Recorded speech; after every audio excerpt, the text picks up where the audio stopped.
सबके सामने अपनी हुई बेइज्जती का बदला लेने के लिए रणविजय अब किसी भी हद तक जाने को तैयार है। उसका गुस्सा, उसकी नफरत और उसका बदला लेने का जुनून इस कदर बढ़ चुका है कि वह इंसानियत की सारी हदें पार कर देता है। अपने एक भरोसेमंद दोस्त के साथ मिलकर वह फैक्ट्री में तुलसी के खिलाफ ऐसा खौफनाक हादसा रचता है जिसकी किसी ने कल्पना तक नहीं की थी।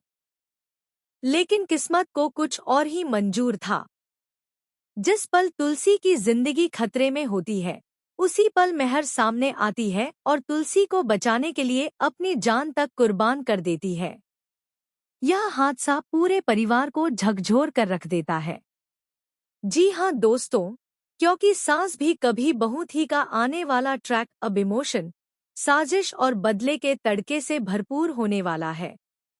आने वाले एपिसोड्स में आपको एक के बाद एक ऐसे धमाकेदार ट्विस्ट देखने को मिलेंगे जो आपकी आंखें नम कर देंगे और दिल दहला देंगे। अगर हम कहानी को थोड़ा पीछे ले जाएं, तो आपको बता दें कि नोएना का असली प्लान क्या था। नोएना चाहती थी कि किसी भी तरह तुलसी और मेहर का रिश्ता टूट जाए।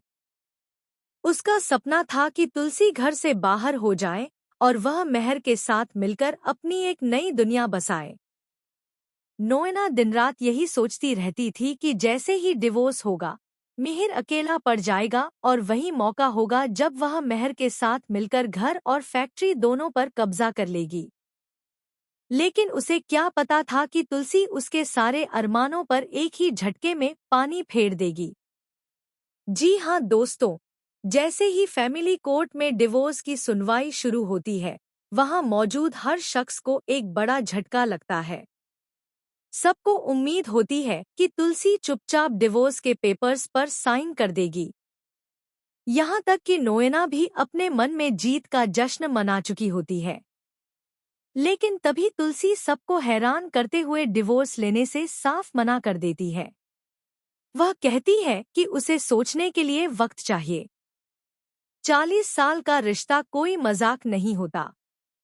इतने साल साथ बिताने के बाद अचानक एक फैसला लेना उसके लिए नामुमकिन है। तुलसी की यह बात सुनकर कोर्टरूम में सन्नाटा छा जाता है। नोएना के पैरों तले जमीन खिसक जाती है। मिहिर भी एक पल के लिए तुलसी को हैरानी से देखने लगता है। अब सवाल उठता है कि आखिर तुलसी ने ऐसा फैसला क्यों लिया।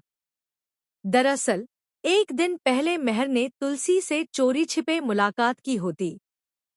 तुलसी पहले तो साफ मना कर देती है और कहती है कि यह फैसला मेहर का है, वही कोर्ट में मना करे।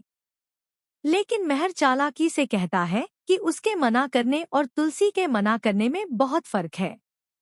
अगर तुलसी मना करेगी तो दुनिया इसे एक समझदार औरत का फैसला मानेगी। आखिरकार मजबूर होकर तुलसी उसकी बात मान लेती है, लेकिन उसे क्या पता था कि यह फैसला आगे चलकर उसकी जिंदगी का सबसे खतरनाक मोड़ बनने वाला है। दोस्तों, एक तरफ जहां कोर्ट में डिवोर्स रुक जाता है, वहीं दूसरी तरफ रणविजय अपनी गंदी हरकतों से बाज नहीं आता।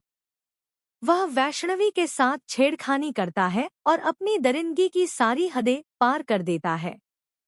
यह सब देखकर तुलसी का खून खौल उठता है। वह गुस्से में डंडा उठाती है और रणविजय की जमकर पिटाई कर देती है। सबके सामने हुई इस बेइज्जती से रणविजय तिलमिला उठता है। नोएना मेहर से उसे रोकने की गुहार लगाती है, लेकिन हालात इतने बिगड़ जाते हैं कि रणविजय बुरी तरह अपमानित होकर वहां से चला जाता है। यहीं से शुरू होता है असली खेल। अपनी बेइज्जती का बदला लेने के लिए रणविजय ठान लेता है कि वह तुलसी को जिंदा नहीं छोड़ेगा। वह फैक्ट्री को ही अपना हथियार बनाता है। देर रात जब फैक्ट्री में सन्नाटा पसरा होता है और तुलसी अकेले काम में जुटी होती है, रणविजय अपने दोस्त के साथ वहां पहुंचता है। ऊपर क्रेन से बंधे एक भारी भरकम बॉक्स की रस्सी को वह चुपचाप काट देता है। उसका प्लान साफ होता है, बॉक्स सीधे तुलसी के ऊपर गिरे और कहानी हमेशा के लिए खत्म हो जाए। लेकिन ऐन वक्त पर मिहिर वहां पहुंच जाता है। जैसे ही वह बॉक्स गिरता देखता है, बिना कुछ सोचे समझे वह तुलसी को जोर से धक्का देता है और खुद उस भारी बॉक्स के नीचे दब जाता है। चारों तरफ अफरातफरी मच जाती है। तुलसी की चीखें पूरी फैक्ट्री में गूंज उठती हैं। वह रोते हुए मिहिर को बचाने की कोशिश करती है, लेकिन बॉक्स इतना भारी होता है कि हिलता तक नहीं। अब आने वाले एपिसोड्स में देखना बेहद इंटरेस्टिंग होगा कि क्या तुलसी अकेले मिहिर को मौत के मुंह से बाहर निकाल पाएगी? क्या मेहर की कुर्बानी और मिहिर का बलिदान रंग लाएगा?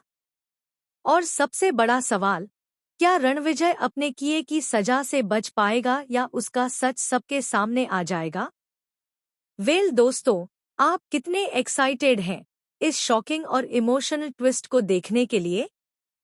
हमें कमेंट में जरूर बताएं।